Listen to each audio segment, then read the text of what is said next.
વડોદરા મહાનગરપાલિકાના વિપક્ષના નેતાની ભૂમિકા ભજવવાનો મોકો ફરીથી ચંદ્રકાંત શ્રીવાસ્તવને મળ્યો છે, જેમણે 7 કોર્પોરેટર પૈકી 4 ના મત મળ્યા હતા, જ્યારે 2 મત મેળવનાર જાહ ભરવાડને ઉપનેતા તરીકે ચૂંટવામાં આવ્યા છે. અમદાવાદ ખાતે 7 મહાનગરપાલિકાના વિપક્ષી નેતાની ચૂંટણી યોજાઈ હતી, જેમાં વડોદરા પાલિકાના વિપક્ષ નેતા તરીકે ફરીથી ચંદ્રકાંત શ્રીવાસ્તવને ચૂંટવામાં આવ્યા છે. વડોદરા મહાનગરપાલિકાના વિપક્ષ નેતા તરીકે અમીબેન રાવતનો કાર્યકાળ સમાપ્ત થતા આજે પહેલીવાર વિપક્ષ નેતા માટે ચૂંટણી યોજવામાં આવી હતી, જેના માટે અમીબેન રાવત, ચંદ્રકાંત શ્રીવાસ્તવ અને જાહ ભરવાડે ઉમેદવારી નોંધાવી હતી, જેમાં વડોદરાના કોર્પોરેશનના 7 કોંગ્રેસના કોર્પોરેટરોએ મતદાન કરી વિપક્ષ નેતા નક્કી કર્યા હતા, જેમાં ચંદ્રકાંત શ્રીવાસ્તવને સૌથી વધુ 4 મત મળ્યા હતા. તેઓ વિપક્ષ નેતા બન્યા છે, જ્યારે 2 મત સાથે બીજા નંબરે આવેલા જાહ ભરવાડ ઉપનેતા બનાવાયા છે. જો કે ચંદ્રકાંત શ્રીવાસ્તવનું વિપક્ષી નેતા તરીકે પ્રબળ નામ હોવાનું અનુમાન ગઈકાલથી જ લગાવવામાં આવી રહ્યું હતું અને આજે આ અનુમાન સાચું સાબિત થયું છે. ચૂંટણી પ્રક્રિયા પહેલા જ વિપક્ષી નેતાની ચૂંટણી પ્રક્રિયાનો નગરસેવક અમીબેન રાવત, જાહ ભરવાડ અને હરીશ પટેલ દ્વારા વિરોધ કરવામાં આવ્યો હતો.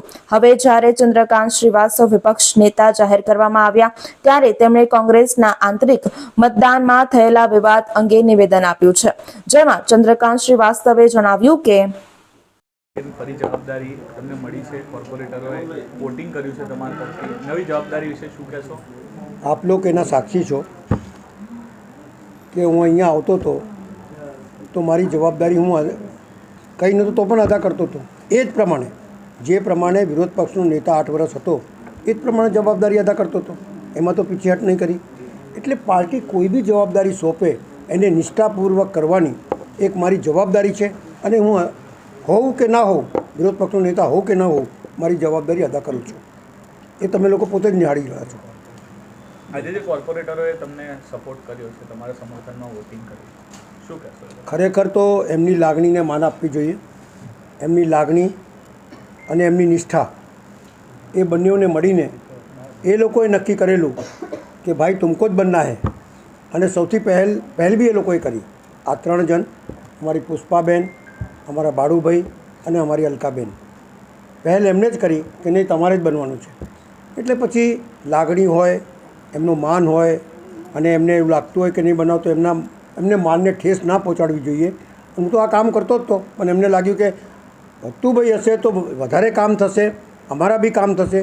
એ પ્રમાણે એમણે જે વિચાર્યું એ માનને હું ખરેખર નમસ્કાર કરું છું અને એમનો માન હંમેશા રહે એ પ્રમાણે મારો પ્રયત્ન રહેશે અને હું કામ કરતો જ રહીશ, એ મારો વાયદો છે. આગળ ઇલેક્શન આવી રહ્યું છે કોર્પોરેશનનું, શું માનો છો?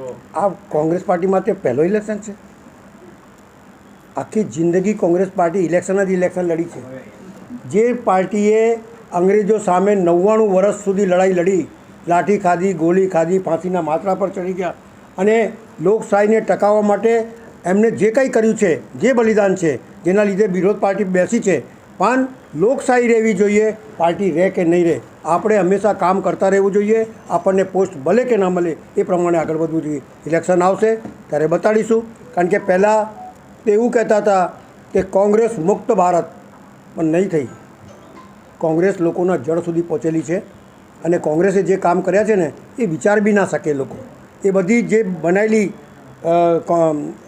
દેશને એ બધા એકમો તોડી રહ્યા છે.